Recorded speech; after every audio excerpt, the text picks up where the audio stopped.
छोटी बहू की रक्षाबंधन कहानी। आज हम भाई बहन के पवित्र त्योहार रक्षाबंधन पर एक बहुत ही सुंदर कहानी लेकर आए हैं। एक समय की बात है, किसी नगर में एक शाहूकार के 3 बेटे और 3 बहुएं रहती थी। साहूकार की सबसे छोटी बहू बहुत सुशील और संस्कारी थी, साथ ही वह भगवान कृष्ण की अनन्य भक्त थी। सावन के महीने में शाहूकार की दोनों बहुएं रक्षाबंधन के त्योहार पर अपने अपने घर जाने की तैयारियां करने लगी। सुबह जल्दी उठकर घर का सारा काम करने लगी तो छोटी बहू ने पूछा, क्या बात है दीदी, आज इतना जल्दी जल्दी काम क्यों कर रही हो?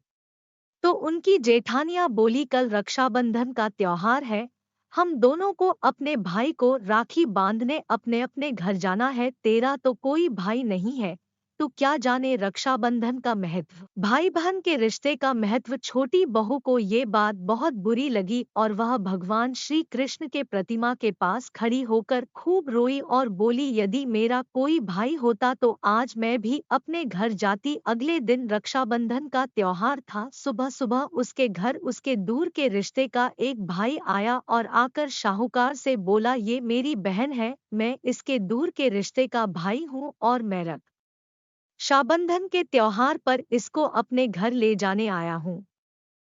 लेकिन फिर शाहूकार का बेटा बोला, लेकिन इसका तो कोई भाई नहीं है, तुम कौन हो? उसके समझाने पर शाहूकार और उसका बेटा मान गया और छोटी बहू को उसके साथ भेजने के लिए तैयार हो गए। परंतु छोटी बहू के पति के मन में कुछ शंका थी। वो बोला, आप इसे ले तो जाइए, लेकिन इसे वापस लेने मैं खुद आऊंगा। ऐसा कहकर उसको उसके भाई के साथ भेज दिया। रास्ते में चलते चलते छोटी बहू ने अपने भाई से कहा, भैया तुम इतने सालों तक कहाँ थे और पहले मुझसे रक्षाबंधन पर कभी राखी बंधवाने क्यों नहीं आए? तो उसका भाई बोला, बहन मैं 7 समुंदर पार प्रदेश में कमाने गया था।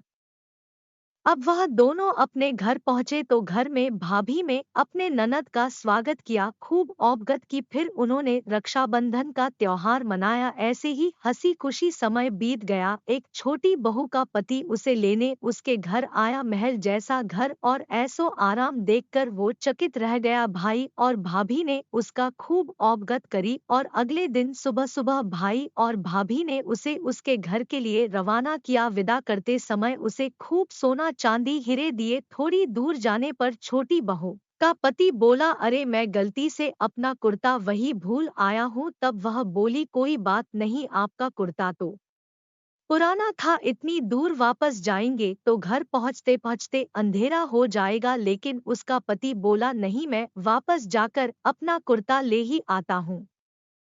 ऐसा कहकर वो दोनों अपने भाई के घर वापस गए। जैसे ही भाई के घर के पास पहुंचे तो वह उन्होंने देखा, भाई के महल जैसे घर के जगह पीपल का एक पेड़ है और उस पेड़ पर छोटी बहू के पति का कुर्ता टंगा है। यह देखकर वह बहुत नाराज हुआ और अपनी पत्नी से बोला, ये क्या काला जादू है? कौन था वो जो तेरा भाई बनकर तुझे यहाँ लेकर आया था? मुझे तो शुरू से ही शक था, इसीलिए मैं तुझे लेने आया था, बता कौन था वो? ऐसा कहकर वो छोटी बहू को मारने लगा। इतने में तेज प्रकाश के साथ भगवान श्री कृष्ण वहां स्वयं प्रकट हुए और बोले, मत मारो इसे, ये मेरी बहन है। हर साल रक्षाबंधन के त्योहार पर ये मुझे राखी बांधते आई है और अब मैंने इसका भाई होने का फर्ज निभाया है।